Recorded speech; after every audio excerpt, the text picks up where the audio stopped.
It's been a roller coaster for rapid fire rogues in Season 4. We started off strong as one of the best builds in the game, and with one fell swoop and one patch, basically, it ruined the entire build, and we were shooting our arrows every which way. You couldn't aim them. It was terrible. But Blizzard has fixed it, and now rapid fire is stronger than ever.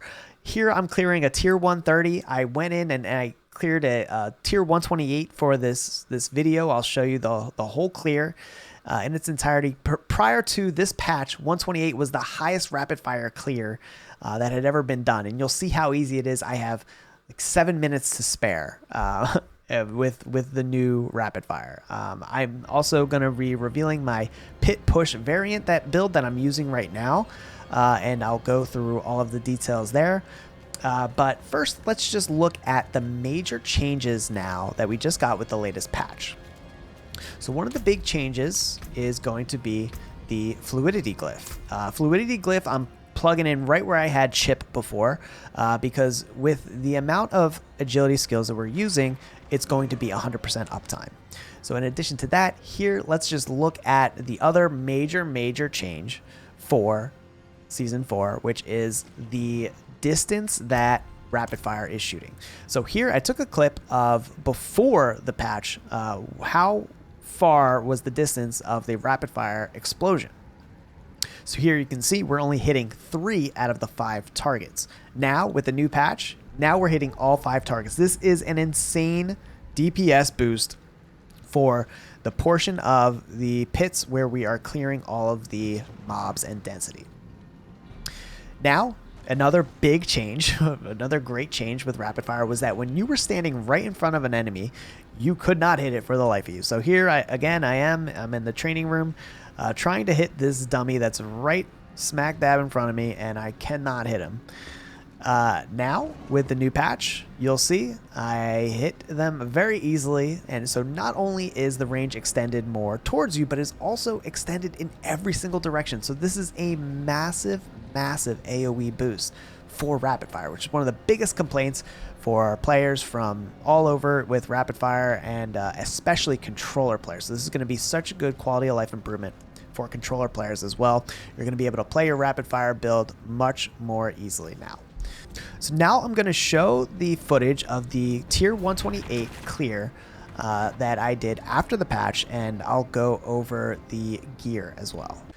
Okay, so let's go over the gear. This is the max damage sort of variant build. This is what I'm using. This isn't what I'm gonna have in the planner necessarily. It's not gonna match up stat for stat. The planner is gonna be the ideal affixes that you want to get for the build. Otherwise, it's gonna look very similar. So I've got Harlequin Crest Shaco. I don't have all the perfect masterworks, but if you look at the planner, it will have all the perfect masterworks tempers to aim for.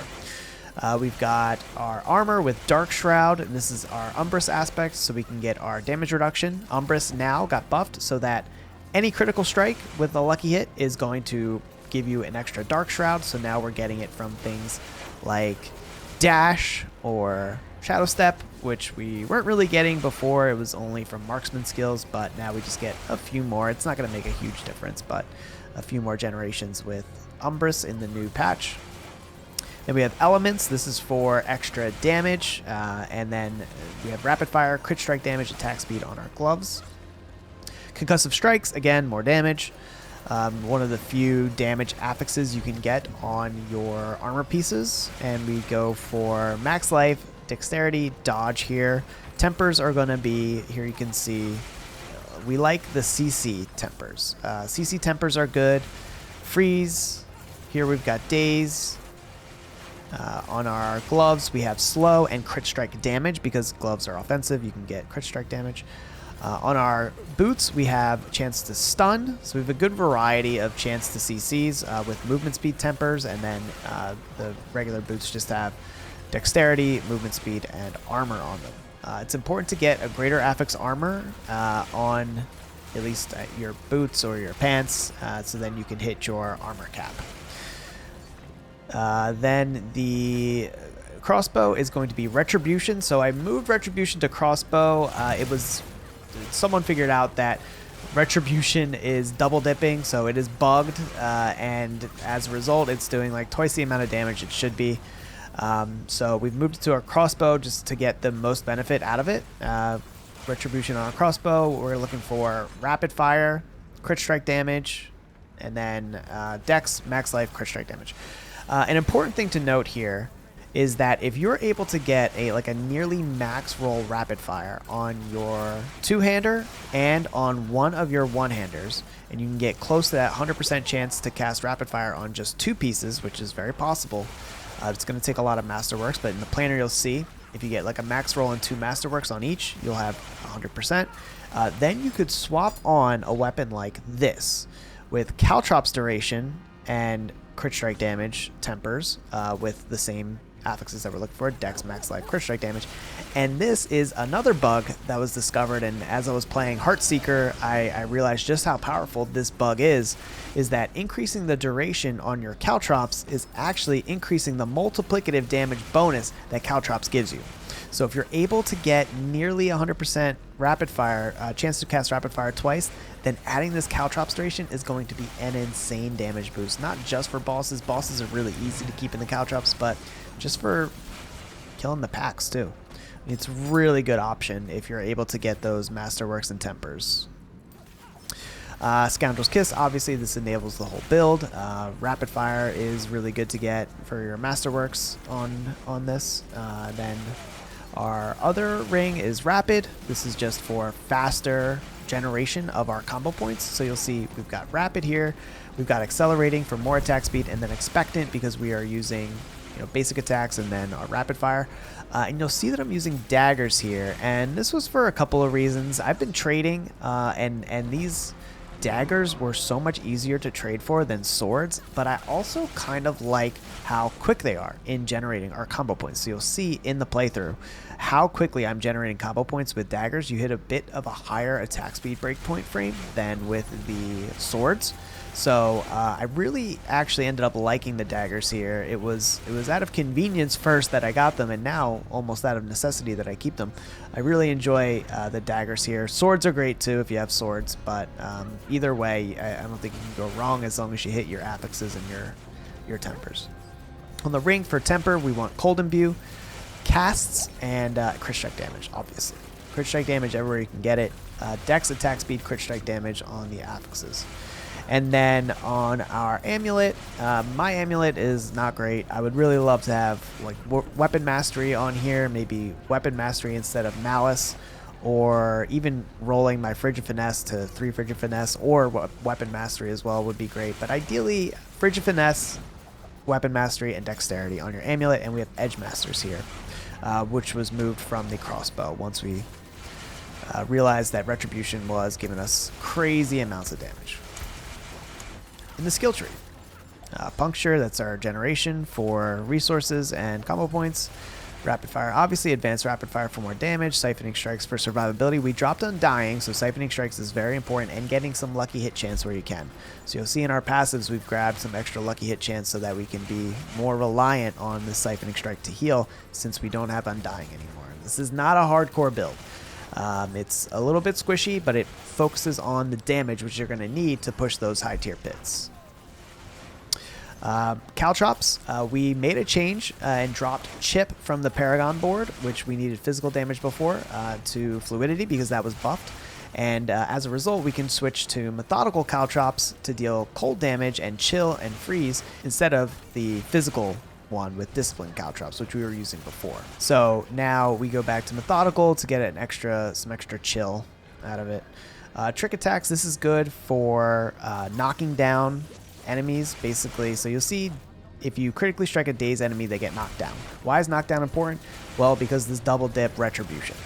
60% damage to stunned or knocked it down. So dazing, we're knocking down with trick attacks, and then they're also stunned, and you're able to double dip on retribution if you can get them stunned and knocked down at the same time. So you'll see we have stun on our gear here on our boots, and then we have daze as well, plus concussive strikes, which gives us more daze, and that's enabling us to use trick attacks, knock down, and get that maximum benefit from the retribution. Dark Shroud into Subverting Dark Shroud, just so we move around faster. We don't really need the crit strike. Malice and Exploit, those are just damage. Agile for more dodge. Dodge is nice because it activates our Scoundrel's Kiss, which is a huge attack speed bonus from there. And then Cold Imbue. This is our main imbuement we deal extra damage, and we are making enemies vulnerable through Cold Imbue. So you'll see I dropped the Exploit glyph from the Paragon board in favor of more damage focused glyphs, and that's why, you know, we really don't need vulnerability from anywhere else. We've got Puncture, we've got Cold Imbue, and everything pretty much stays vulnerable the whole time.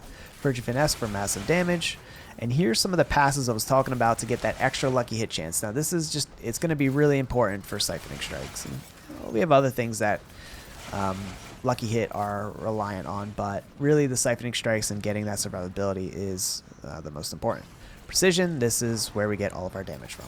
Gotta play Precision key passive. This is just naturally through playing the build, you're going to get this bonus, and you're going to crit every time.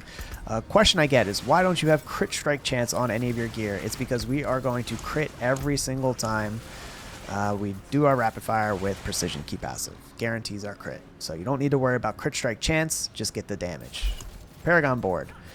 So the main change, if you've seen the board before, I've been sharing it for a few weeks now, Fluidity in place of Chip. Fluidity got buffed. It's really nice now, and you just get 10% damage for using agility skills. So many of our skills are agility skills. Caltrops, Dash, Shadow Step. It's 100% uptime on Fluidity. So you don't have to worry about Chip doing physical damage to build up that multiplicative damage boost. You just get 10% damage plus, you know, a little bit of resource gen, and then just naturally the glyph boosts up the magic nodes around it. This was just a quick swap and an instant damage boost over Chip, basically. If you have Chip somewhere, you can put Fluidity right in, and it'll be better. But here on our starter board, we run Control. Then we go into the Exploit Weakness board. We pick up a bunch of life here, survivability, and then we put in the Canny glyph. Then we have Fluidity, as I mentioned, in the Eldritch Bounty board. Then we come up here and go to Cheap Shot board, put in Combat. Finally, Deadly Ambush with Ambush, and we pick up some more res. And then here, if you look all the way over to the left, we come up, go into No Witness Devious board for just a bunch of life, and then here we go to Cunning Stratagem just to get, you know, some more damage. We cap off our res with Denial, and we are all set. So that's the build for pit pushing. It is so strong now with the changes. I'm really excited about it. Really excited to be playing rapid fire. This is a build that's going to be around for a long time. So it's not reliant on any bug to function. You know, yes, there are a few bugged pieces, but these are bugged for every build. Essentially, every build is using these right now. And rapid fire at its core is going to be an extremely strong build for seasons to come with Scoundrel's Kiss. Really excited with the changes that they made and how strong it is. And I hope you all are enjoying the build as much as I am. Thank you for watching. I'll see you in the next one.